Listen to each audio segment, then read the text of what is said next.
Hi there, watercolor kids, and welcome to Paint and Play, where we're going to have fun and be creative with watercolor. This video is just for you, or you can watch with an adult.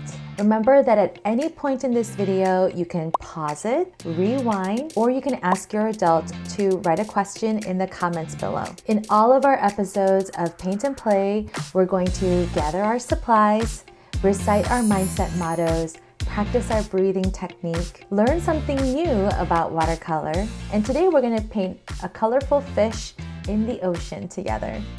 Here are all the supplies that you'll need for today's episode: watercolor paints, watercolor brushes, watercolor paper, a pencil and an eraser, jars of water, paper towel, and today you're going to need some salt.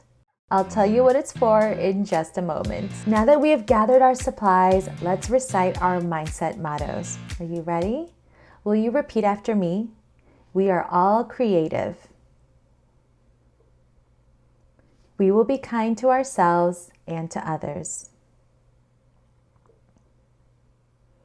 Now let's practice our breathing technique. Remember to breathe in for 4 seconds, out through our mouths for 6 seconds, and you can close your eyes, have your palms facing up on the table or on your lap, and try to feel the breath traveling all throughout your body. And this is going to help us focus and relax.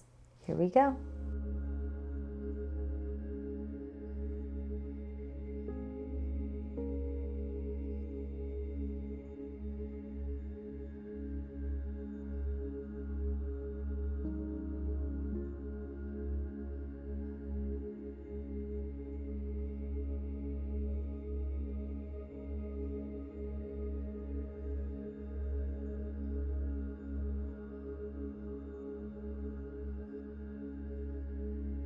That's good.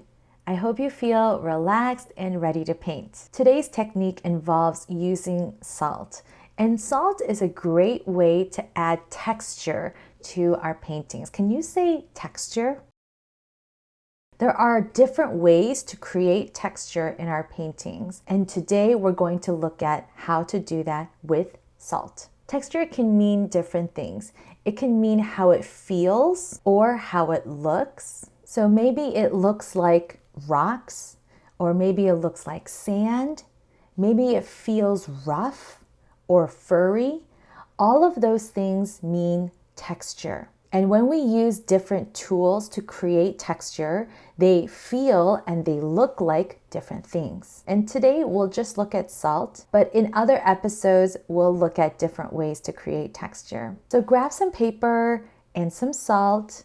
You might be wondering, what kind of salt should I get? Well, you can ask your adult to help you, and most likely you have table salt at home. So that is good enough for this project. If you also have coarser salt, like kosher salt, that's great too. You want to make sure that your salt crystals are not too big.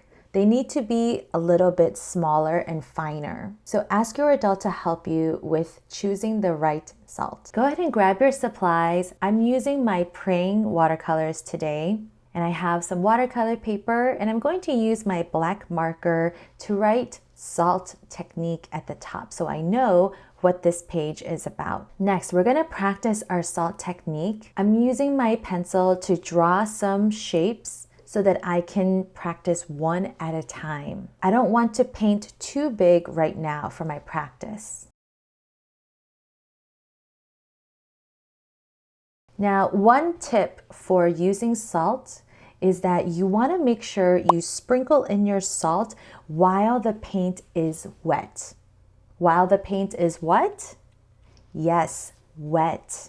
Because if your paint is too dry, the salt will do nothing. So you might be wondering, what happens then when you sprinkle in the salt? What happens is that salt will actually drink up water. So if your paint is already dry, then that means that there's nothing for the salt to drink up, right? So make sure that your brush is very wet. Make sure that your paint is wet. And when it's on the paper, make sure that it's wet too. However, the trick is you don't want it to be too wet either. So it can be a little bit tricky, and that's why we're practicing. If you mess up, don't worry, okay? Remember that you're learning something new, and sometimes when you try something new the first time, it doesn't always work out.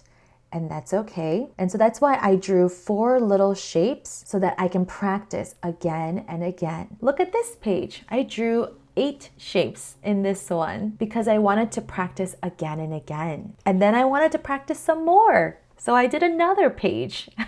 So it's okay if you have to practice. The more you practice, the easier it will get, and the more that you'll learn. So let's start off with this 4 and see what happens. So make sure to have the salt close to you, the water jar close to you. And if you need your adult to help you sprinkle in the salt, that's okay too. Go ahead and wake up your paints. Wake up and use your brush to pick up the wet paint and then paint in the shape. And again, remember, as soon as you're done painting, sprinkle in that salt.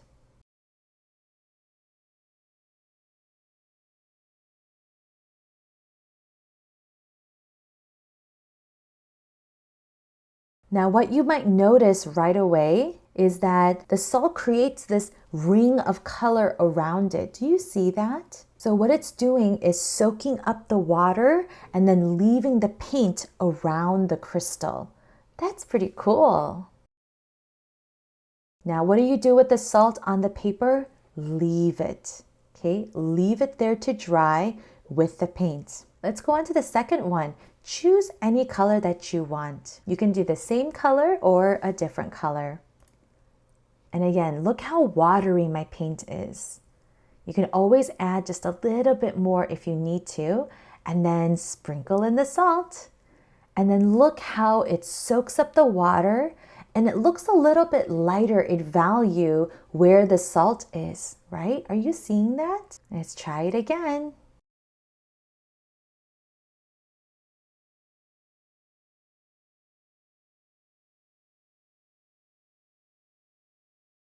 Yeah, in this one, you can definitely tell that where the salt is, it's a much lighter value. Let's do one more. I'm going to do a dark purple color. And again, look how watery my paint is. And while it's still wet, go ahead and sprinkle in that salt. Now you don't need a lot, okay? So just grab a little bit at a time. Now for our practice, you don't have to paint the shape perfectly, okay? We're just practicing the technique, so don't feel like you have to fill the shape perfectly, okay? You don't have to do that. It can be a little bit messy. All right, that's looking good. So at this point, if you want to practice some more, remember, I practiced a lot. So if you need to practice more, that's okay. Draw some more shapes to help you paint small and then practice. And if you're ready to go on to paint our colorful fish, then let's go on. All right, let's paint our colorful fish. I'm using watercolor paper that's about 8 inches by 8 inches. Let's start off by drawing our fish. I'm using my pencil and I have a long curved line for the top of the fish and then 2 small teardrop shapes for the lips. I'm going to do another curved line for the bottom of the fish. And now let's make the tail. Now our fish needs some fins.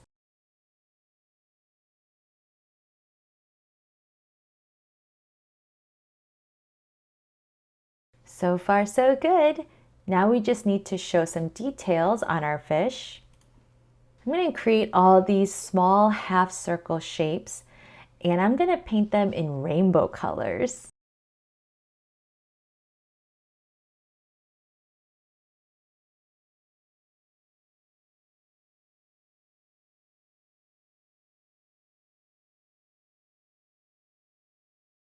This next part is optional if you want to add some seaweed or if you want to draw other smaller fish. That's totally okay, but try to make them smaller than your colorful fish because we want the colorful fish to be in the main center and take all of the attention. Okay, so if you want to make some seaweed, I just drew some rocks at the bottom and then some squiggly lines for the seaweed.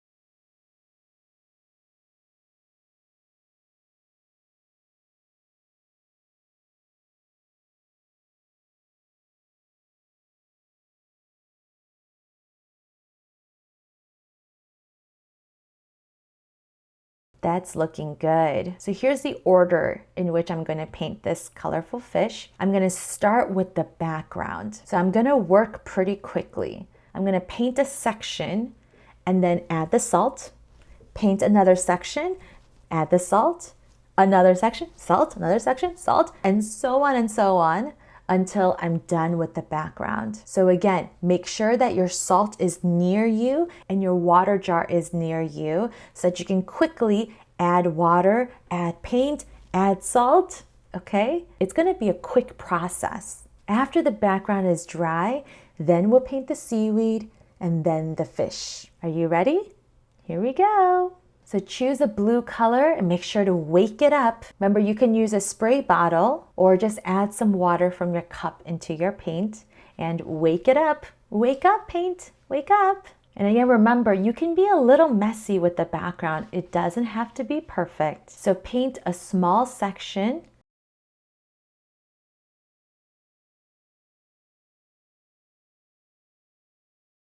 And then while it's wet, sprinkle in the salt.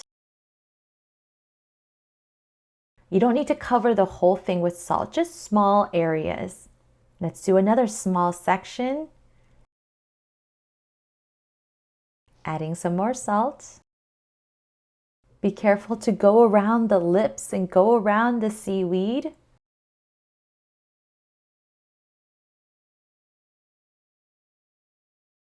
And again, work in small sections. And then keep going around the seaweed, around the fish's body.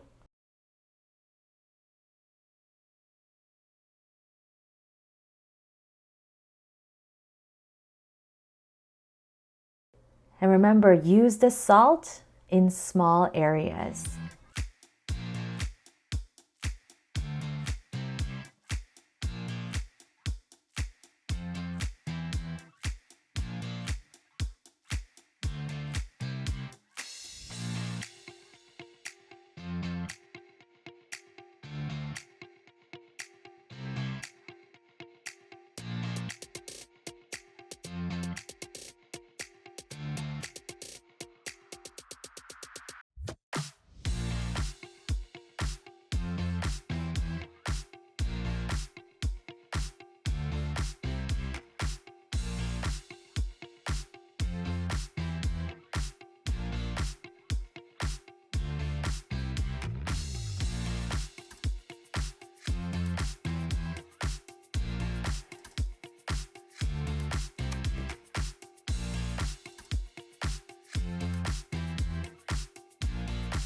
Good job. I think I'm nearing the end of the background. At this point, you might need to wait a little bit for the background to completely dry. If that's the case, go ahead and take a snack break. Maybe go outside for a short walk if it's good weather. Maybe you can practice the salt technique a little bit more if you want, or clean out your water cup. Whatever you want to do during this time of break, and then come back and make sure that the background is dry before painting the seaweed and the fish. Okay, I'll see you in a little bit. You can pause the video here while you take a break. All right, welcome back. Now let's paint our seaweed. So I'm going to choose a bright green color and just paint it in. I'm not going to use any salt. If you want to, that's okay, but just use a little bit of it.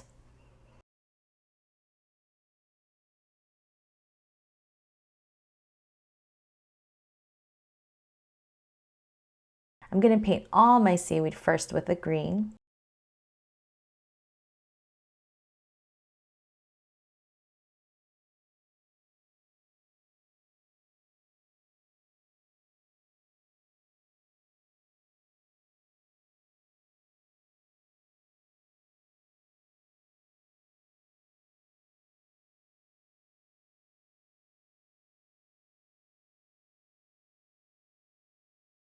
And then I'm going to use a brown color for the rocks.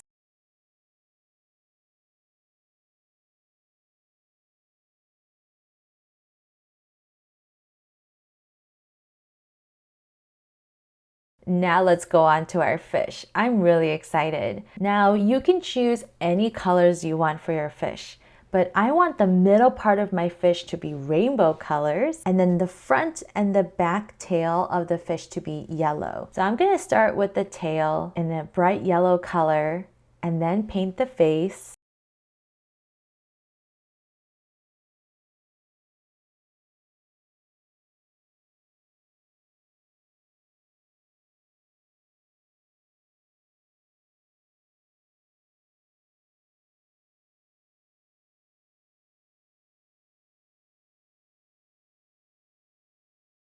And now I'm going to start with the rainbow colors. I'm going in there with the red. And I made the lips red too. So I've got the red.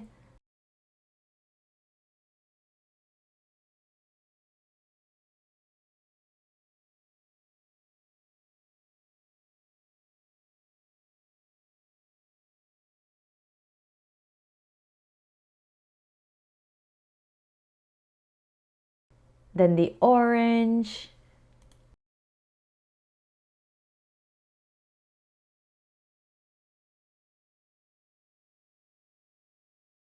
The yellow again.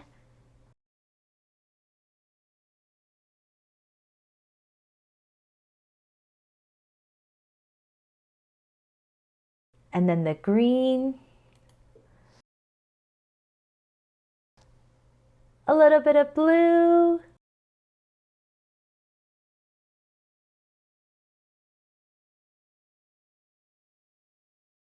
And then ending with the purple.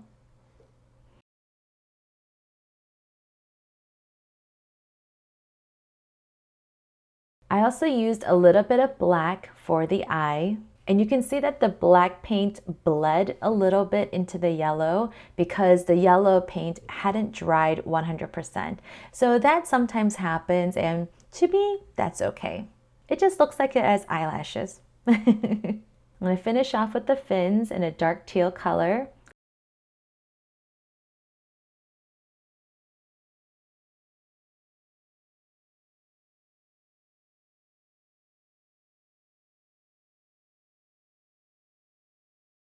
I added another layer of the red for the lips.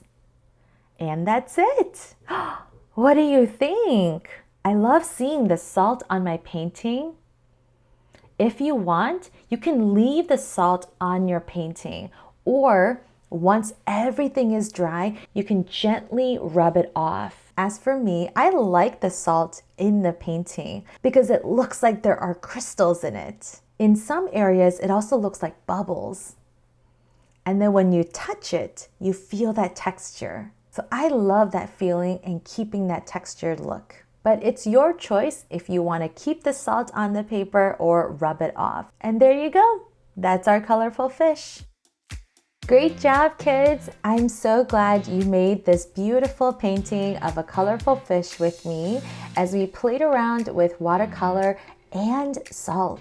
I hope you're proud of yourself for trying something new. I can't wait to see what you're working on, so ask your adult to get in touch with me so I can cheer you on. Thanks for joining me in today's episode of Paint and Play. Next time, we're going to create a leaf collage and learn some more watercolor techniques. I'll see you next time. Bye.